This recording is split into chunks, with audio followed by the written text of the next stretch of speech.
प्रभू येशूच्या नावात ऑनलाईन पाहणारे व येथे जमलेले विद्यार्थी, ख्रिस्त येशूच्या नावात सलाम. आज आम्हाला अतिशय आनंद आहे. आमच्यामध्ये आमच्या मंडळीचे सिनियर पाळक आदरणीय रेव्हरंड LP वळवी पाळक साहेब उपस्थित आहे. पाळक साहेबांच्या सेवाकार्याच्याद्वारे अनेक विद्यार्थी घडले, मंडळीला विश्वासामध्ये स्थिरता मिळाली.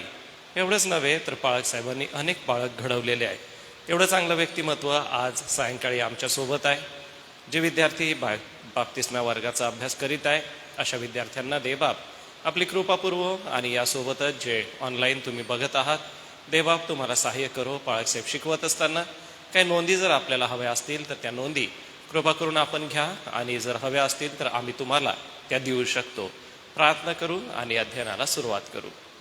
हे आमच्या दयाळू प्रभू, आजच्या या सुदीन समयासाठी आम्ही तुझी स्तुती करतो, तुझ्या नावाला धन्यवाद देतो. व पाळक साहेबांकरवी आज बाप्तिस्म्याचा वर्ग तारण हा मौल्यवान विषय आम्ही शिकणार आहोत. हा विषय शिकणाऱ्या विद्यार्थ्यांसाठी आशीर्वादाचा असा कर, व जे ऑनलाईन अभ्यास करत आहे अशाही विद्यार्थ्यांचं दे बापा या अभ्यास वर्गाद्वारे तू कल्याण कर, त्यांना सगळ्या गोष्टी समजून येऊ दे.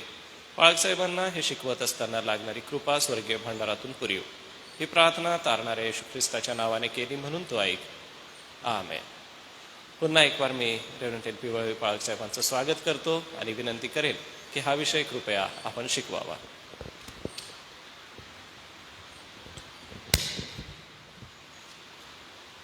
सर्वांना सलाम. एक वचन आपण यावेळेस वाचू. इपिस्करास पत्र याचा अध्याय 2 आणि 8 आणि 9 ही वचने आपण वाचू. आणि आजचा जो महत्त्वाचा विषय आहे तारण, याविषयी आपण शिकणार आहोत. आणि ही वचने मी आपल्यासमोर वाचतो. या ठिकाणी देवाचं वचन या प्रकारे लिहिलं आहे. कारण कृपेने विश्वासाच्या द्वारे तुमचे तारण झालेले आहे, आणि हे तुमच्या हातून झाले नाही, तर हे देवाचे दान आहे. कोणी आड्यता बाळगू नये म्हणून कर्म केल्याने हे झाले नाही. तर या ठिकाणी पवित्र शास्त्रामध्ये तारण या शब्दाचे अनेक अर्थ आहेत. हा शब्द हिब्रू शब्द ज्याचा अर्थ आहे बचाव करणं किंवा सुरक्षित करणं, सुदृढ ठेवणं किंवा धोका किंवा नाश यापासून सोडविणे, म्हणजे नाशकारक अशा गोष्टीपासून आमची सुटका. आता या शब्दापासून नवीन करारामध्ये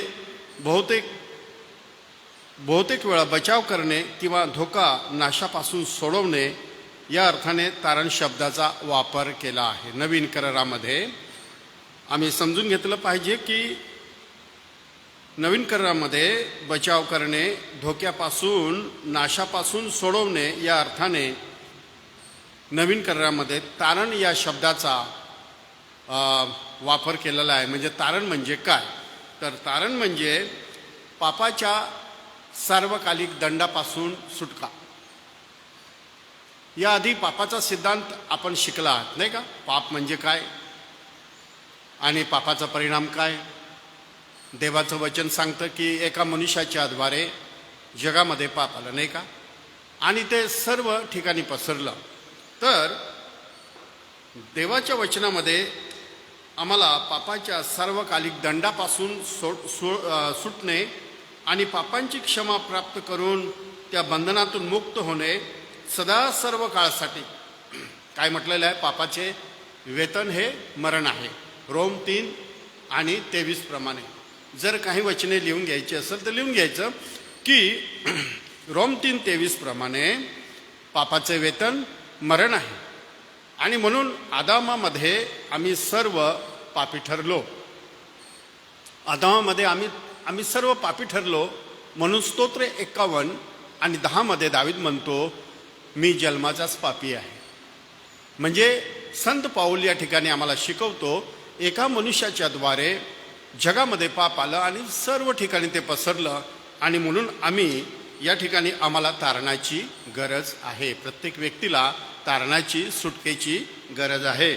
आणि म्हणून पापाच्या सार्वकालिक दंडापासून सुटणे आणि पापांची क्षमा प्राप्त करून तून मुक्त होणे, सदा सर्व काळासाठी मुक्त होणे याला तारण म्हणतात. म्हणजे तुम्हाला हे सांगता यायला पाहिजे, जर प्रश्न विचारला तर तारण म्हणजे काय, तर तारण म्हणजे काय हा प्रश्न जर आपल्यासमोर आला तर आम्हाला सांगता यायला पाहिजे की पापाच्या दंडापासून सुटणे आणि क्षमा प्राप्त करून घेणे, पापाचा दंड त्यापासून सुटणे, आणि मनुष्य देवासमोर नीतिमान ठरवू शकत नाही. काय म्हटलेलं आहे? कारण त्याने पाप केले आहे. पाप म्हणजे काय? चांगले करणे कळत असून जो त्याप्रमाणे करत नाही ते त्याला पाप आहे.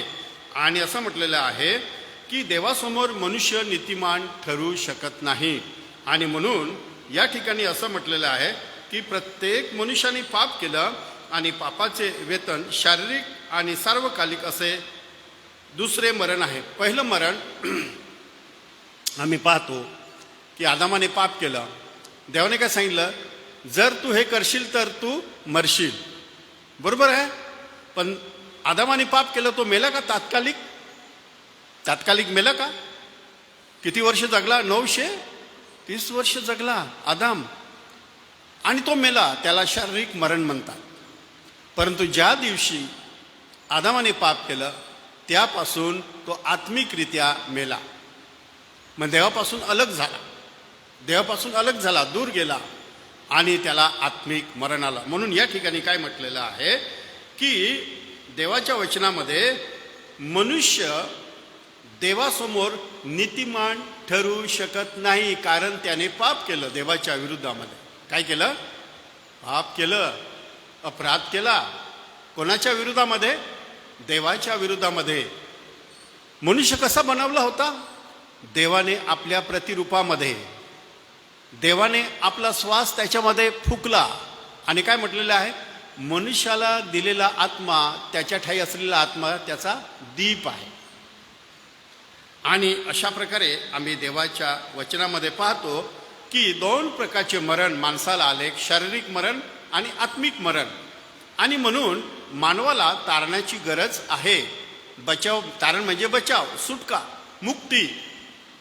आम्हाला गरज आहे सार्वकालिक दंडापासून. जो दंड सर्वांनी पाप केले, देवाच्या गौरवाला अंतरले. आणि देवाचं वचन काय सांगत आहे की ख्रिस्ताद्वारे, येशू ख्रिस्ताच्या द्वारे देव पश्चाताप करून प्रभू येशू ख्रिस्तावर विश्वासाने आपला तारणारा म्हणून जो स्वीकार करतो त्याला फुकटवारी बक्षीस हे देवाचं दान आहे. कोणी मनुष्य म्हणेल मी कर्म केलं, मी हे केलं, ते केलं, आणि म्हणून मी कर्म केल्याने तारण मिळत नाही. आम्ही वचन वाचलं Ephesus 2:8 काय म्हटलेलं आहे? तुमचे तारण कृपेनेच विश्वासाच्या द्वारे झाले आहे. आणि म्हणून या गोष्टी समजून घेत असताना देवाच्या वचनामध्ये आम्हाला तारणाच्या दिशेने वाटचाल करत असताना, तारण या शब्दाचा आम्ही जेव्हा विचार करतो तेव्हा पवित्र शास्त्रामध्ये आम्हाला शिकायला भेटतं. तारणामध्ये ही वाटचाल आम्ही सुरुवात करू तेव्हा काय म्हटलेलं आहे? त्यामध्ये पहिली गोष्ट येईल पश्चाताप, दुसरी गोष्ट येईल पापाची कबुली, तिसरी गोष्ट येईल पापाची कबुली दिल्यानंतर देव येशू ख्रिस्तामध्ये आम्हाला क्षमा करतो, आणि तिसरी गोष्ट आहे आमची क्षमा झाली, देव आम्हाला नीतिमत्व असं मोजतो. आणि नीतिमत्व असं मोजल्यानंतर देव आम्हाला काय करतो? दत्तक घेतो. ज्यांनी त्याच्यावर विश्वास ठेवला त्यांना देवाची मुले होण्याचा काय मिळाला? अधिकार मिळाला. ही वाटचाल आहे. आणि त्यानंतर ह्या सर्व गोष्टी आमच्या जीवनामध्ये घडू लागतात आणि आम्हाला देव तारणाच्या परिपूर्तीकडे घेऊन जात असतो. आता समजा मी देवाचं वचन ऐकलं, तुम्ही देवाचं वचन आता ऐकत आहात. जगामध्ये अनेक लोक देवाचं वचन ऐकतात ज्यांचं तारण झालं नाही, ज्यांना त्यांच्या पापाची जाणीव झाली नाही. बरोबर? त्यांना काहीच कळलं नाही, पण त्यांच्याकडे देवाचं वचन गेल्यानंतर देवाच्या वचनाच्या द्वारे आणि पवित्र आत्म्याच्या द्वारे त्यांच्या अंतःकरणामध्ये त्यांना असं देवाची तारणदायी कृपा प्रकट झाली. त्यांना असं वाटलं, मी समजलं, खात्री झाली की मी पापी आहे. मी कोणाच्या विरुद्ध अपराध केला? मी देवाच्या विरुद्ध अपराध केलेला आहे, ही त्याच्या अंतःकरणामध्ये खात्री कोणी करून दिली? देवाचं वचन आणि पवित्र आत्म्याच्या द्वारे त्याला जाणीव झाली की मी पापी आहे.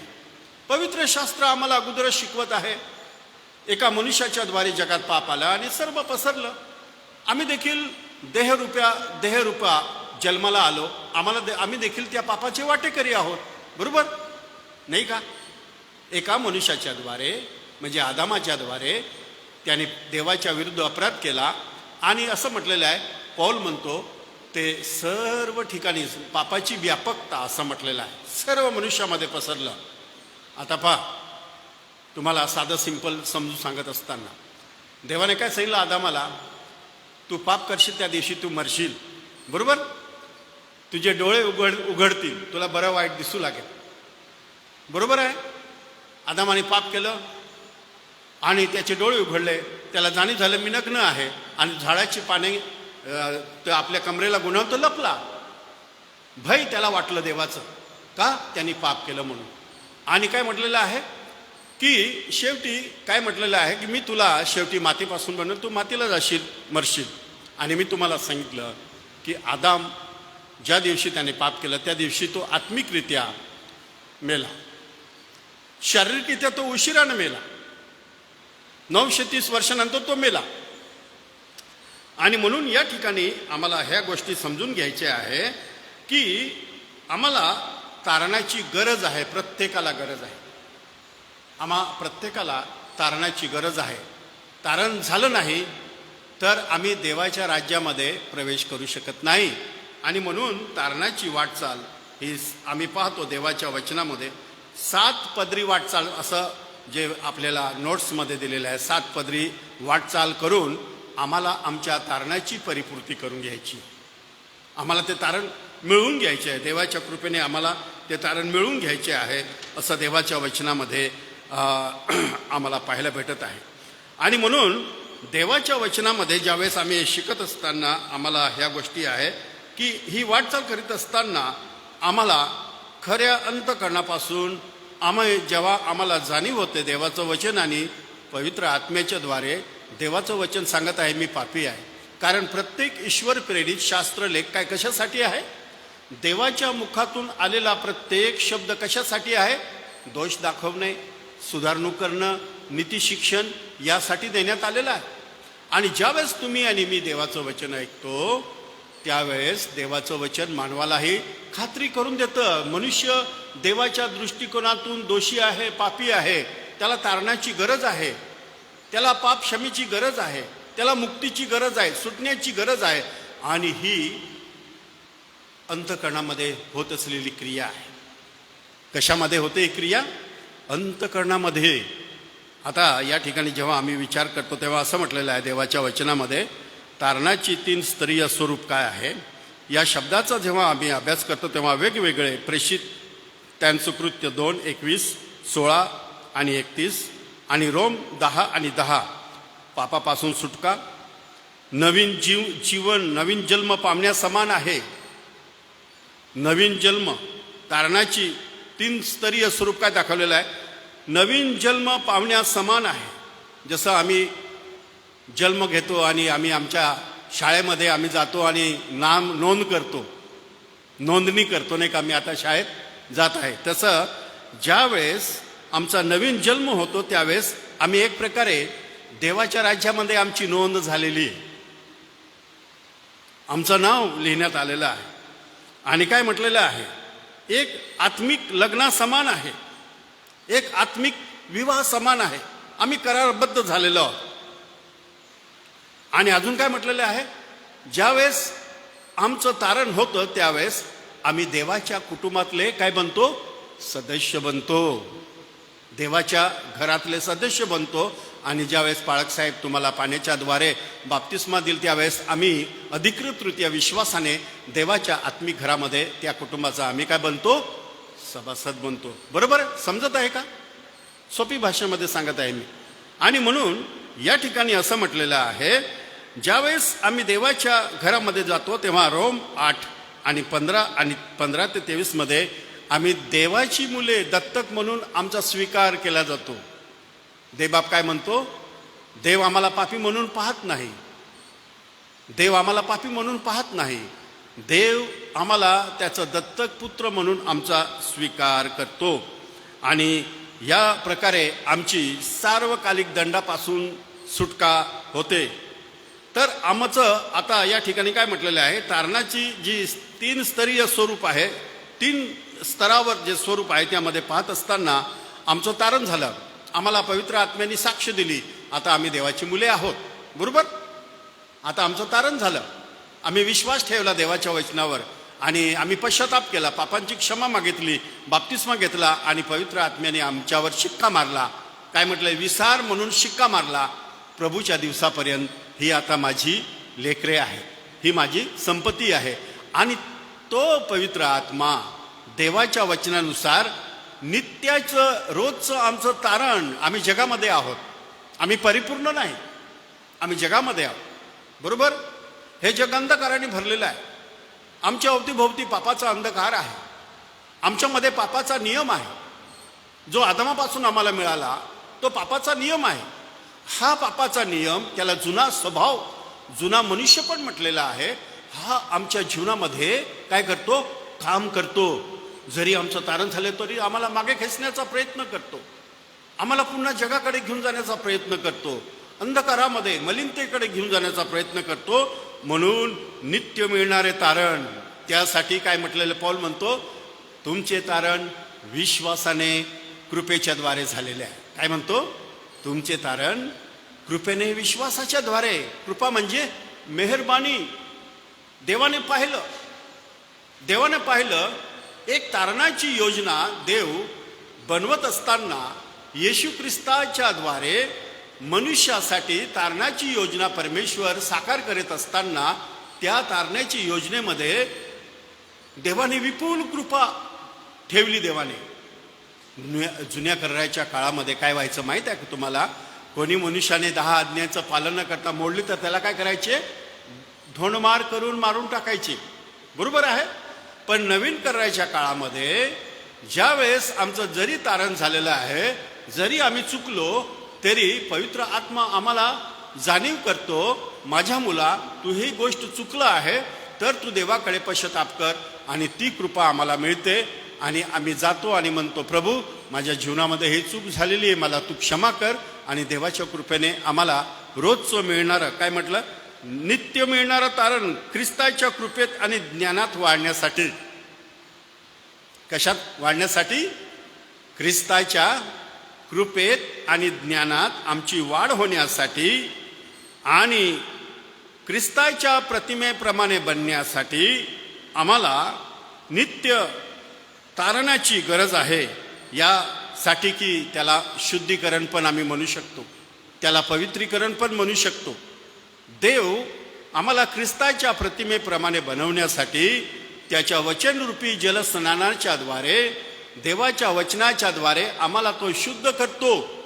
त्याच्या कृपेने, पवित्र आत्म्याच्या सामर्थ्याने देव आम्हाला नित्य शुद्धीकरणाचं काम करतो. म्हणून देवाचं वचन काय सांगत आहे?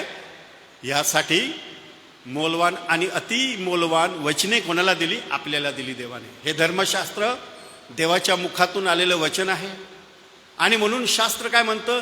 मी तुझ्या विरुद्ध पाप करू नये म्हणून तुझं वचन मी माझ्या अंतःकरणात जपून ठेवलेलं आहे. आता या ठिकाणी जेव्हा आम्ही पाहतो, हीच जी क्रिया आहे, ही जी क्रिया आहे, याला नित्याचं होणारं तारण, आमचं तारण, त्याला शुद्धीकरण, पवित्रीकरण देखील आम्ही म्हणू शकतो. आणि अशा प्रकारे आम्ही देवाच्या वचनामध्ये या मार्गाने आम्ही तारणाचं प्रमाण पटवतो. माझं तारण झालेलं आहे. प्रमाण, एखादी गोष्टीचं प्रमाण देतो ना आपण, माझं तारण झालं आहे, माझ्या तारणाची खात्री झाली, त्याचं प्रमाण पटवतो. म्हणजे रोजचं मिळणारं जे शुद्धीकरण आहे, पवित्रीकरण आहे, ते आम्ही मिळवत जात असतो. देवाच्या कृपेत आणि ज्ञानात आम्ही वाढतो. त्याला असं म्हटलेलं आहे, त्याला नित्य वर्तमान काळामध्ये देवाच्या कृपेने मिळणारं तारणाच्या दिशेने वाटचाल करीत असताना आम्हाला ही गोष्ट नित्य आमच्या जीवनामध्ये पाहायला पाहिजे. बरोबर आहे? मी सांगत आहे ते समजत आहे की तारण, आम्ही तारण म्हणजे काय हे पाहिल्यानंतर तारणाचे जे एक स्वरूप आहे त्या दिशेने आम्ही वाटचाल करीत असताना ही एक गोष्ट आहे. आणि मनुष्याचे पातक आणि या पातकामध्ये देवाने घेतलेला पुढाकार, देवाने पुढे आला परमेश्वर, देवाने पुढाकार घेतला आणि ख्रिस्ताच्या बलिदानाच्या द्वारे येशू ख्रिस्ताचं वधस्तंभाचं बलिदान, येशू ख्रिस्ताने वधस्तंभावर असं म्हटलेलं आहे, त्याने रक्त मांसाचं शरीर, पा खोटं शिक्षण पुढे येणार, तुम्ही फसू नका. येशू ख्रिस्ताने तुमचं आणि माझं सारखं रक्त मांसाचं शरीर, निर्दोष निष्कलंक शरीर त्याने घेतलं आणि ते शरीर असं म्हटलेलं आहे त्याच्या बलिदानाच्या द्वारे देवाने ही तारण करताना देव पुढे आला, त्याने प्रियपुत्र दिला. आपण योहान 3 वाचतो नाही का, संडे स्कूलमध्ये आपण ऐकतो, देवाने जगावर एवढी प्रीती केली, त्याने आपला एकुलता एक पुत्र दिला यासाठी की जो कोणी त्यावर विश्वास ठेवतो त्याचा नाश होऊ नये तर त्याला सार्वकालिक जीवन प्राप्त व्हावे. तारणाच्या योजनेमध्ये देवाने मानवावर प्रेम केलं, देवाने पुढाकार घेतला आणि देव पुढे येऊन त्याने आपल्या प्रिय पुत्राचं बलिदान केलं आणि कृपेने तुम्हाला आणि मला तारणाचं दान बक्षीस दिलं. आम्ही चांगले होतो म्हणून का? नाही, आम्ही तर आदामामध्ये पापी ठरलेले होतो. आम्ही सदा सर्वकाळच्या नाशाकडे होतो. आम्हाला आशा नव्हती, आम्हाला देव नव्हता. आम्ही अंधकारामध्ये आणि सदा सर्वकाळच्या न्यायाच्या भयानक शिक्षेमध्ये होतो. पण देव पुढे आला, देवाने त्याचं प्रेम प्रगट केलं, आपला एकुलता एक प्रिय पुत्र दिला. वधस्तंभावर असं म्हटलेलं आहे, त्याने स्वदेहाने आमची पापे वाहिली, त्याच्यावर लादण्यात आली आणि त्या पापाचा न्याय येशूच्या कशामध्ये? शरीरामध्ये झाला. येशू ख्रिस्ताच्या शरीरामध्ये झाला आणि शरीरामध्ये तो न्याय झाला आणि हे बलिदान देवाने जगासमोर ठेवलं. आणि असं म्हटलेलं आहे, जो कोणी येशू ख्रिस्ताच्या बलिदानावर विश्वास ठेवतो, जो येशू ख्रिस्त देहरूपाने जगामध्ये आला, त्याने वधस्तंभावर निर्दोष रक्त पाडलं, तो मेला आणि 3 दिवसांनी जिवंत झाला, हा विश्वास बाळगतो, त्याला देव हे तारणाचं दान देतो. बरोबर आहे, हे तारणाचं दान देतो, ही गिफ्ट परमेश्वर देतो. आणि त्या वधस्तंभावर काय केलं माहीत आहे का? त्या वधस्तंभाच्या द्वारे जो मनुष्य दूर होता तो देवापाशी आला, जवळ आला. जो मनुष्य देवाचा वैरी होता तो या बलिदानाच्या द्वारे मित्र झाला. जे मनुष्य आणि देवामध्ये आडभिंत होती ती पाडण्यात आली आणि देवाने येशूच्या बलिदानाच्या द्वारे नवीन मनुष्य निर्माण केला. आणि नवीन मनुष्याच्या निर्मितीलाच आपण म्हणतो, काय म्हणतो की एक तारणाची ती एक क्रिया आहे. त्या ठिकाणी तारणाची देवाने तारण केलं मानवाचं, ते एक प्रमाण आहे. ज्यावेळेस चोर पश्चाताप करतो वधस्तंभावर, एक चोर नाही का, त्यावेळेस येशू ख्रिस्त काय म्हणतो? तू आज माझ्याबरोबर सुख लोकांमध्ये असशील, नाही का? आणि म्हणून या ठिकाणी जेव्हा देवाच्या वचनाकडे आम्ही ज्यावेळेस पाहतो त्यावेळेस देवाने पुढाकार घेतलेला आहे. येशूच्या बलिदानाच्या द्वारे देवाने कृपेचे दान मानवाला दिले आणि कृपेमुळे आमचे तारण शक्य झाले. आणि म्हणून रोम 3:24 प्रमाणे ग्रीक शब्द आहे कॅशेस पासून कृपा, देणगी, बक्षीस देणे ही गोष्ट आलेली आहे. कॅशेस हा शब्द आहे, हिब्रू शब्द आहे, ग्रीक शब्द आहे, त्याच्यापासून कृपा, आणि हिब्रू शब्द आहे हेसेद हा शब्द आहे. तर या ठिकाणी आम्ही पाहतो ही देणगी, ही भेट देवाने आम्हाला दिली. आम्ही देवाची किती स्तुती करायला पाहिजे. आज मनुष्य जगाचे लोकांचा विचार करतो, तारणासाठी कितीतरी ते प्रयास करत आहे. आपलं शरीर वर्षानुवर्ष हातवर करून सुकवून टाकत आहे, कशासाठी? तारण मिळण्यासाठी. स्वतःच्या शरीराला ते झिजवत आहे. पण तारणासाठी मनुष्य काही करू शकत नाही. तारणासाठी येशूच्या बलिदानावर जो विश्वास ठेवतो त्याला देव कृपेने हे तारण गिफ्ट, बक्षीस म्हणून देतो. आम्हाला देव त्याची मुले म्हणून आमची गणना करतो, आमचा स्वीकार करतो, असं देवाचं वचन आम्हाला सांगत आहे. तारण ही प्रगत होणारी प्रक्रिया आहे. आमचा नवीन जन्म झाला, आम्हाला साक्षी मिळाली, पापांची क्षमा मिळाली, पापक्षमेची खात्री झाली, तारणाची खात्री झाली आणि म्हणून तिथेच आम्ही थांबतो का? अनेकांच्या जीवनामध्ये ती प्रक्रियामध्ये काही लोक थांबलेले आहेत का? या तारणाच्या प्रगतशील प्रक्रियेमध्ये, प्रतिदिवशी होणाऱ्या प्रक्रियेमध्ये जर आम्ही सक्रिय राहणार नाही, सक्रिय याचा अर्थ सावधान राहणार नाही, देवाचं वचन आणि पवित्र आत्मा याच्याद्वारे आम्ही खात्री करून घ्यायला पाहिजे की देवा या दिशेने मी जात आहे का? तारणाच्या प्रगतशील या प्रोसेसमध्ये मी वाढत आहे का? मी देवाच्या वचनाप्रमाणे, पवित्र आत्म्याच्या प्रेरणेप्रमाणे आणि त्याच्या प्रभावामध्ये, नियंत्रणामध्ये मी जीवन जगून मी वचनरूपी जलस्नानाने शुद्ध होत आहे का? जर शुद्ध होत आहे तर निश्चित आम्ही या प्रोसेसमध्ये, शुद्धीकरण किंवा पवित्रीकरणाच्या या प्रोसेसमध्ये आम्ही चालत आहोत. आणि पापाबद्दल खात्री होणे, त्यानंतर पश्चाताप करतो. आम्ही पाहिलं पापाबद्दल ज्यावेळेस आम्हाला जाणीव होते, टोचणी मिळते आमच्या मनाला, विवेकाला, त्यावेळेस आम्ही पश्चाताप करतो. आणि पश्चाताप करणे यासाठी जो ग्रीक शब्द आहे मेटामेलोमी, म्हणजे पश्चाताप म्हणजे दुःख होणं, मनस्वी दुःख होणं. आम्ही पाहतो उधळ्या पुत्राला ज्यावेळेस तो बापापासून दूर गेला आणि ज्यावेळेस त्याला पश्चाताप झाला, असं म्हटलं तो शुद्धीवर आला. त्याला समजलं मी बापाच्या घरापासून मी त्या अशा अवस्थेपर्यंत पोहोचलो आहे. मनुष्याला पाप अशा स्थितीमध्ये पोहोचवतं की ज्याप्रमाणे उधळा पुत्र बापाच्या घरापासून निघाला आणि डुकरांच्या शेतापर्यंत गेला. इथे दारुण अवस्था त्याची झाली. परंतु असं म्हटलेलं आहे की त्याला शुद्धीवर आला, त्याला समजलं, त्याला मनस्वी दुःख झालं.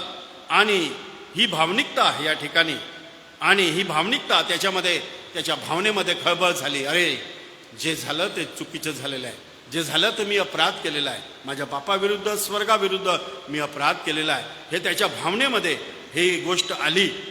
आणि ही भावनिकता आहे. आणि दुसरा शब्द जो आहे मेटानोआ, हा जो शब्द ग्रीक शब्द आहे, त्यामध्ये प्रवृत्तीमध्ये बदल, अंतःकरणामध्ये बदल होऊ लागला. पहा तारणाची क्रिया किती अद्भुत आहे नाही का? की मन प्रवृत्तीमध्ये बदल हा पश्चातापासाठी योग्य शब्द आहे. ज्यावेळेस आम्ही देवाचं वचन ऐकतो, देव कुठे आणि कधी तुमची भेट घेईल हे मी सांगू शकत नाही. देवाने प्रत्येकाच्या तारणासाठी त्याची कृपा आणि समय देवाने ठेवलेला आहे. जीवनाच्या कोणत्या पडावावर किंवा जीवनाच्या कोणत्या अवस्थेवर देव तुमची भेट घेईल, देवाचं वचन तुमची भेट घेईल. तुम्हाला देवाच्या वचनामधून तुम्हाला देव दोष दाखवेल, पापाबद्दल तुम्हाला खात्री करून देईल, तुम्ही पश्चाताप करणार. आणि अशा प्रकारे तुमच्या अंतःकरणामध्ये एक पश्चातापाची एक तीव्र दुःख तुम्हाला होईल आणि तुम्ही मनापासून पश्चाताप करू, पस्तावा नाही. पश्चाताप आणि पस्तावामध्ये फरक आहे बरं का? अरे एखादी गोष्ट चूक केली ना, थोडा वेळ वाईट वाटतं, भावनेमध्ये वाईट वाटतं आणि पुन्हा जाऊन ती चूक त्याला पस्तावा म्हणतात. परंतु पश्चाताप म्हणजे मी या दिशेने चाललो होतो, मी आता दिशा बदलली. पूर्णपणे टर्निंग पॉइंट जीवनामध्ये येतो. आणि म्हणून या ठिकाणी असं म्हटलेलं आहे, केवळ बौद्धिक बदल नाही, बुद्धीमध्ये होणारा बदल नाही, तर मनाची इच्छा, निश्चय, मनाचा निश्चय, खात्री, होय मी पापी आहे देवा, मी माझं पाप पदरी घेतो, मी या तुझ्या विरुद्ध केलेले अपराध आहे, मला खात्री झालेली आहे, मी खरोखर प्रभू मी पापी आहे. आणि ही मनाची इच्छा, अंतःकरणामध्ये परिवर्तन. आणि त्यावेळेस मनुष्य पापाचा त्याग करतो. त्यावेळेस मनुष्य कोणाचा त्याग करतो? पापाचा त्याग करतो. आणि कुठे वळतो तो? देवाकडे. पापाचा त्याग करून देवाकडे वळतो. ज्यावेळेस प्रेषित 9:1-6 मध्ये कोणाचं परिवर्तन आहे? पौलाचं नाही का? पौलाचं परिवर्तन दिमिश्काच्या रस्त्यावर झालं. त्याला समजलं, येशूने भेट घेतली, त्यावेळेस तो देवाकडे वळला, येशू ख्रिस्ताकडे वळला आणि जीवनाचा उद्देश बदलला त्याचा. ज्यावेळेस आम्ही पश्चाताप करतो, आमच्या अंतःकरणाचे परिवर्तन होते, आम्ही पापाचा त्याग करतो, सोडून देतो, देवाकडे जातो, तेव्हा आमचा जीवनाचा उद्देश देखील बदलतो. आमचे उद्देश नवीन होतात, ख्रिस्तमय होतात. आणि पश्चातापानंतर काय येतं? विश्वास. पश्चातापानंतर कोणती गोष्ट येते? विश्वास. आम्ही देवावर विश्वास ठेवू लागतो. विश्वास म्हणजे काय? विश्वासाबद्दल व्याख्या काय आहे? विश्वास, न पाहिलेल्या गोष्टीबद्दलची खात्री. अशी विश्वासाच्या द्वारे असा अनुभव आणि खात्री येते. वारा कोणी पाहिला का? वारा पाहिला का? पण कोणी सांगू शकतं की वारा नाही असं? वारा आहे, त्याचं प्रमाण आहे, वारा आहे. देव या सर्व गोष्टी आम्हाला काय करतो? आम्ही पापाबद्दल पश्चाताप करतो, देवाकडे फिरतो आणि त्यावेळेस आम्ही पश्चातापानंतर खऱ्या विश्वासाकडे वळतो.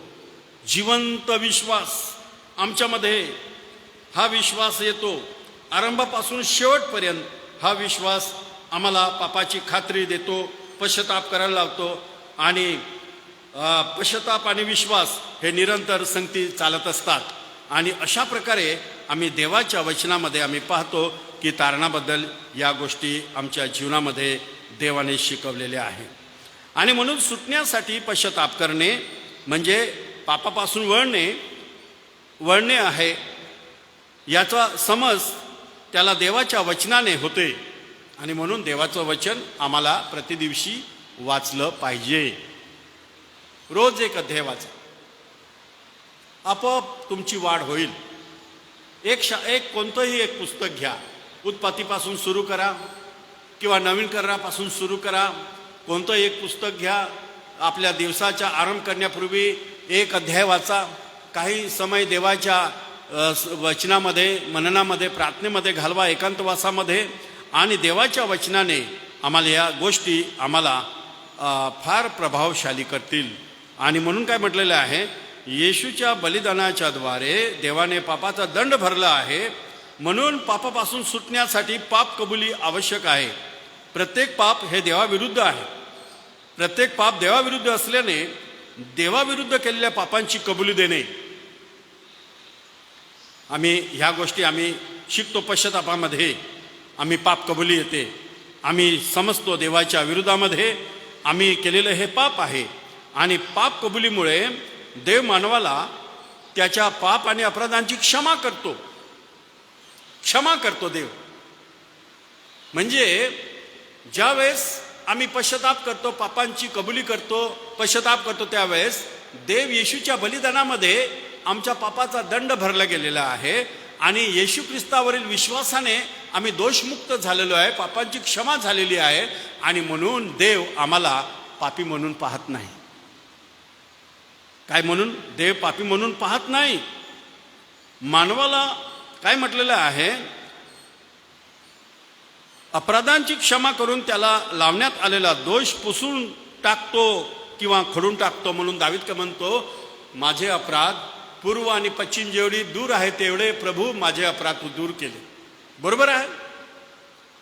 माझे अपराध खोल सागरामध्ये टाकून दिले, तू आठवण करत नाही. मनुष्य देखील आठवण करतो, पण देव एकदा क्षमा करतो. मनुष्याच्या अपराधांचं परमेश्वर स्मरण करत नाही. क्षमा केली, झाली. त्याने येशूच्या बलिदानावर विश्वास ठेवला, पश्चाताप केला, पापांची कबुली केली आणि त्याला पापांची क्षमा मिळाली आहे. त्याने विश्वास ठेवलेला आहे, त्याने अंगीकार केलेला आहे. आणि म्हणून काय म्हटलेलं आहे? मानवाला तो पापाचा दंड आणि सत्तेपासून सोडवतो आणि सुटका जाहीर करतो. सोडवण्यात आलेले आहे. देव काय म्हणतो? पापाचा दंड आणि पापाची सत्ता. आज आम्ही भारत देशाच्या अधिकार सत्तेखाली आहोत, नाही का? मनुष्य ज्यावेळेस जो पाप करतो तो पापाचा काय आहे? गुलाम आहे. पूर्वी आम्ही गुलाम होतो, पापाचे गुलाम होतो. परंतु या ठिकाणी आम्ही आमच्यासाठी पापाचा दंड भरण्यात आलेला आहे आणि पापाची जी सत्ता होती त्यामधून आम्हाला सोडवून सुटका जाहीर केलेली आहे. येशूने वधस्तंभावर काय म्हटलं? पूर्ण झाले आहे. देवा, पूर्ण झाले, अपूर्ण नाही, पूर्ण झाले. आणि त्याने आपला प्राण सोडला. आमचं तारणाचं कार्य पूर्ण करून त्याने आपला प्राण दिला आणि जो दंड होता त्या दंडापासून आम्हाला सोडवलं. जी पापाच्या योगे सैतान राज्य करत होता. सर्व मनुष्य पापी असल्यामुळे देवाचं वचन काय सांगतं की पापाची योगे मनुष्यावर सैतान राज्य करीत होता. मृत्यू हा शेवटला शत्रू आहे, हे प्रमाण आहे. पापाचे वेतन मरण आहे. आणि म्हणून आम्हाला सोडवण्यात आलेलं आहे. ज्यावेळेस आम्ही पापाबद्दल पश्चाताप करतो, क्षमा मागतो आणि पश्चाताप करतो, त्यावेळेस देव आम्हाला क्षमा करतो आणि आमची सुटका तो जाहीर करतो. आणि त्यावेळेस आमच्या जीवनामध्ये ही आम्हाला सार्वकालिक दंडापासून सुटण्याची देव एक घोषणा करतो की तुम्ही तुमचा दंड यापासून मी सोडवलेला आहे. दंडपात्र गुन्हेगाराला सुटला तरी त्याची कैदखान्यातील वस्त्रे बदलून त्याला नीतिमत्व लेवितो. आम्हाला ज्यावेळेस आम्हाला देव दंडापासून सुटका करतो त्याप्रमाणे देव आम्हाला नीतिमत्वाचं वस्त्र देतो. येशू ख्रिस्तामध्ये नीतिमत्वाचं वस्त्र देतो. ज्यावेळेस आदाम आणि हवा यांनी पाप केलं त्यावेळेस काय झालं माहीत आहे का? त्यांचं नीतिमत्वाचं वस्त्र काय केलं? निघून गेलं. त्यांना जाणीव झाली आम्ही नग्न आहोत आणि ते पळत गेले आणि झाडाची पाले आपल्या कमरेला गुंडाळले आणि लपून राहिले. परंतु ज्यावेळेस आम्हाला तारणाचा अनुभव येतो, पाप क्षमा मिळते आणि देव आम्हाला या दंडापासून सोडवतो आणि सुटका जाहीर करतो, पापाच्या सत्तेपासून आम्हाला सोडवतो, त्यावेळेस देव आम्हाला नवीन वस्त्र देव आम्हाला देतो. नीतिमत्व रूपी वस्त्र आम्हाला तो देतो. त्याला नवीन जीवनाचा अधिकार प्राप्त होतो. नवीन जीवनाचा अधिकार त्याला प्राप्त होतो असं देवाचं वचन आम्हाला सांगत आहे. आणि दत्तक म्हणजे पापातून सुटका झाली आणि नीतिमत्व ठरवले गेले तरी अशा नव्या मनुष्याला देव अनाथ सोडत नाही. देव म्हणतो तुम्हाला जन्म देणारी आई सोडेल का? शास्त्र म्हणतो होय, कदाचित सोडून देईल. पण ज्यावेळेस आम्ही पापापासून आमची सुटका झाली, देवाने आम्हाला नीतिमान ठरवलं आणि अशा मानवाला देव अनाथ सोडत नाही. मी तुम्हाला कधी सोडणार नाही. जो पिता ज्याला आकर्षण करतो तो मजकडे येतो. येशू ख्रिस्ताने काय सांगितलं? माझा पिता ज्या कोणाला आकर्षित करतो तो माझ्याकडे येतो आणि माझ्याकडे आल्यानंतर त्याला मी कधीच घालवून देत नाही. मी तुम्हाला कधी अनाथ असे सोडणार नाही. काय म्हटलेलं आहे? पापमय जगात असले तरी तो जगतो, तरी देवाचा दत्तक पुत्र आणि सोबत येशू ख्रिस्तासह आम्हाला तो वारिसदार बनवतो. म्हणून पौल काय म्हणतो? तुम्ही स्वर्गीय गोष्टींचे वारिस आहात. देवाचे दत्तक मुले आहात तर स्वर्गातील सर्व गोष्टीचे आम्ही काय आहात? वतनदार आहोत, वारिस आहोत असं देवाचं वचन आम्हाला सांगत आहे. आणि म्हणून देवाचं वचन काय सांगत आहे? अशा त्यांचे झालेल्या लेकरांना तो पापमय भ्रष्ट जगात जगत असताना त्यांचे सतत पवित्रीकरण करतो. सतत पवित्रीकरणाची तरतूद केलेली आहे. देवाने तरतूद केली. माझे लेकरे कुठे आहे? जरी यांना मी सोडवलं, अंधकारामधून सोडवलं, पापाच्या सत्तेपासून सोडवलं, सैतानाच्या अंधकाराच्या राज्यामधून यांना मी बाहेर काढलं, तरी हे लेकरे जगामध्ये उपरी आणि प्रवासी आहेत. आम्ही जगामध्ये उपरी आणि प्रवासी आहोत. कोणी 60 वर्ष, 70 वर्ष, 80 वर्ष आणि देवाची इच्छा असली तर अनेक वर्ष आम्ही जगू शकतो. आणि या ठिकाणी देव काय म्हणतो? की या भ्रष्ट जगामध्ये ते जगत असताना ते अशुद्ध होऊ शकतात, मागे जाऊ शकतात, भ्रष्ट होऊ शकतात, पतित होऊ शकतात. कारण पापाचं सामर्थ्य, सैतानाच्या योजना, सैतानाच्या युक्त्या यामुळे भूलथापा तो मागे जाऊ शकतो, पतित होऊ शकतो. आणि म्हणून देव त्या लेकरांना या भ्रष्ट जगात सोडत नाही. त्याने तरतूद केलेली आहे, त्याने साधने दिलेली आहे आणि त्या साधनांच्या योगे देव त्याचं पवित्रीकरण देतो. देवाची कृपा, देवाचं वचन आणि पवित्रीकरण या सर्व एकत्रित चालतात, संगती चालतात. देवाची कृपा, देवाचं वचन आणि पवित्रीकरणाची क्रिया ही सदैव संगती चालते. आणि या गोष्टी जर जीवनामध्ये आपण सतत घेतल्या तर आम्ही या मार्गापासून आम्ही मागे कधीच जाणार नाही. तारण होणं ही एक आरंभ आहे. जसं एक लेकरू जगात जन्म घेतं, एक लेकरू जगात जन्म घेऊन येतं, आरंभ आहे. नवीन जन्म हा आमचा आरंभ आहे. ही आमची तारणाची सुरुवात आहे, पहिली स्टेज आहे. परंतु त्यानंतरची वाटचाल आहे. निरंतर आम्ही या दिशेने जाणं, वाढणं फार अद्भुत आणि महत्त्वाचं आहे. आणि म्हणून देवाच्या वचनामध्ये काय म्हटलेलं आहे की पवित्रीकरण म्हणजे शुद्ध केले जाणे, वेगळे केले जाणे. हे निरंतर होत राहते, एका दिवसासाठी नाही. पाळक साहेबांनी पाण्यात बाप्तिस्मा दिला आणि चर्चच्या रजिस्टरमध्ये नाव लिहून घेतलं म्हणजे माझं तारण झालं, असं होत नाही. प्रॅक्टिकली जीवन आम्हाला देवाच्या वचनाप्रमाणे जगावं लागेल. ही आमची सुरुवात आहे. एक लेकरू जन्माला येतं, एका दिवसात वाढून जातं का? एका दिवसात तरुण होतं का? एका दिवसात पक्व होतं की नाही? प्रोसेसमध्ये जसं एक बीज जमिनीमध्ये पडतं, ते रुजतं, कोंब निघतं, ते झाड वाढतं, योग्य वातावरण त्याला पाहिजे असतं, योग्य पोषण आहार त्याला पाहिजे असतं, योग्य स्थितीमध्ये ते त्यांची वाढ होते. तसं तुम्हाला आणि मला तुमचं तारण झालं आहे. सर्वकालिक दंडापासून देवाने सोडवलं आहे. पण देवाने जी साधने दिलेली आहे, जी उपलब्धता देवाने दिलेली आहे, देवाचं वचन, त्याच्यामध्ये राहणं, देवाच्या कृपेचा सदुपयोग करणं आणि देवाच्या लोकांच्या संगतीमध्ये देवाच्या वचनाच्या हे जीवन शरीरामध्ये राहून जगता येतं, शरीराच्या बाहेर नाही. म्हणून बाप्तिस्मा झाला म्हणजे तुम्ही देवाच्या कुटुंबामध्ये आला म्हणजे तुम्हाला त्या कुटुंबामध्ये राहावं लागेल.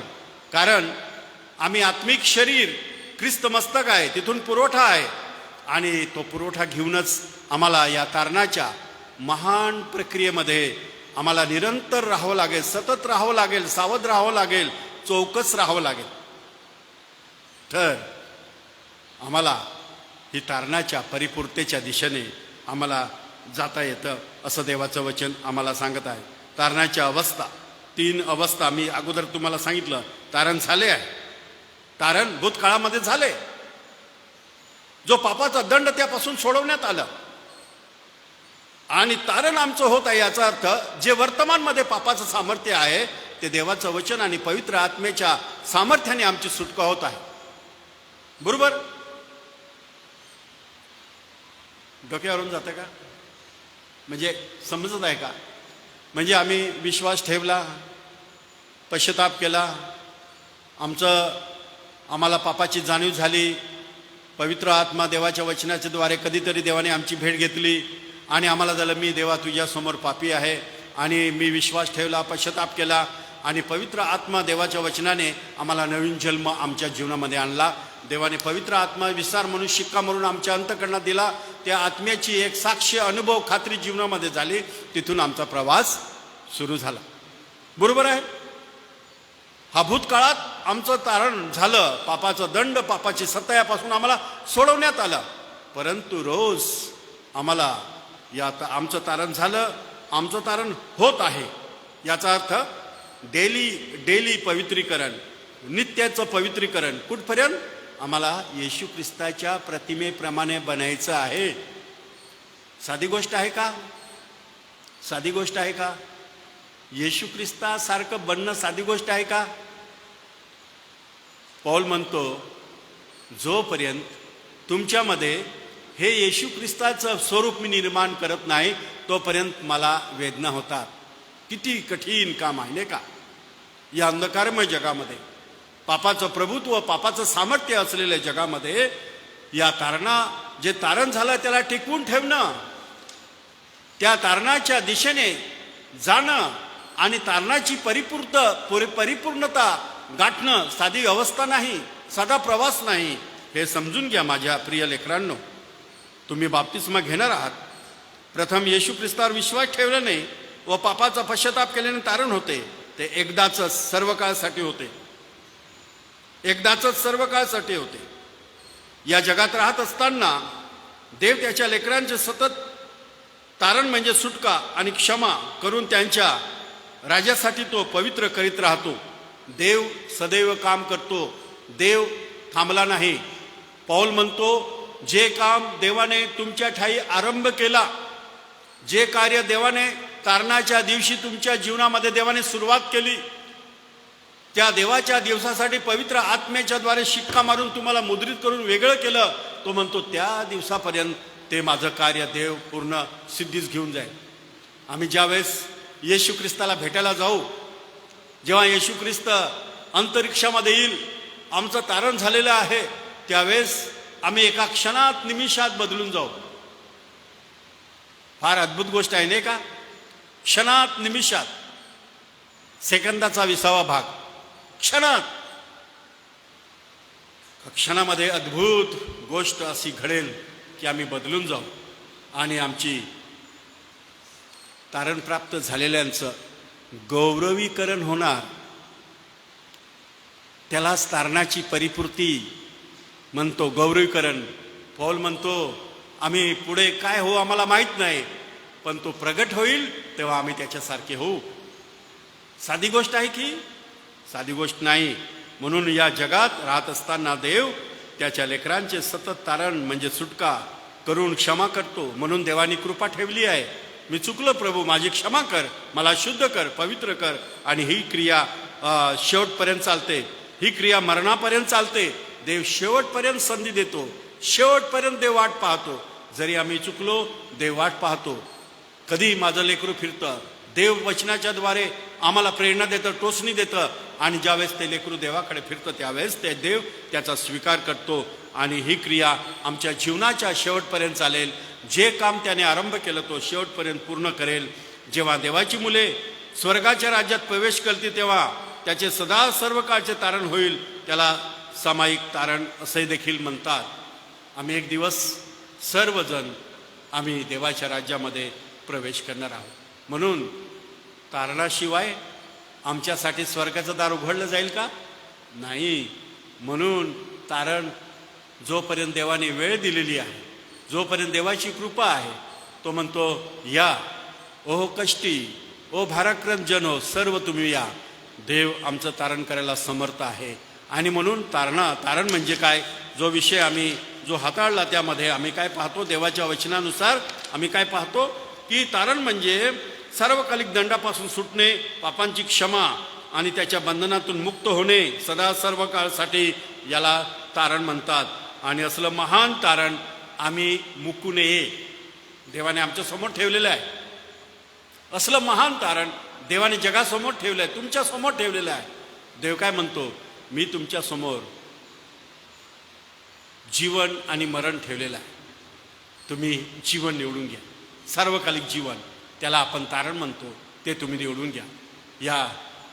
याच्याद्वारे काय तुम्हाला कोणाला काय प्रश्न आहे विचारायचे तर विचारा, काय शंका असेल तर विचारा. तारणाबद्दल जे काय मी शिकवलं त्याबद्दल समजलं नसेल ते विचारा.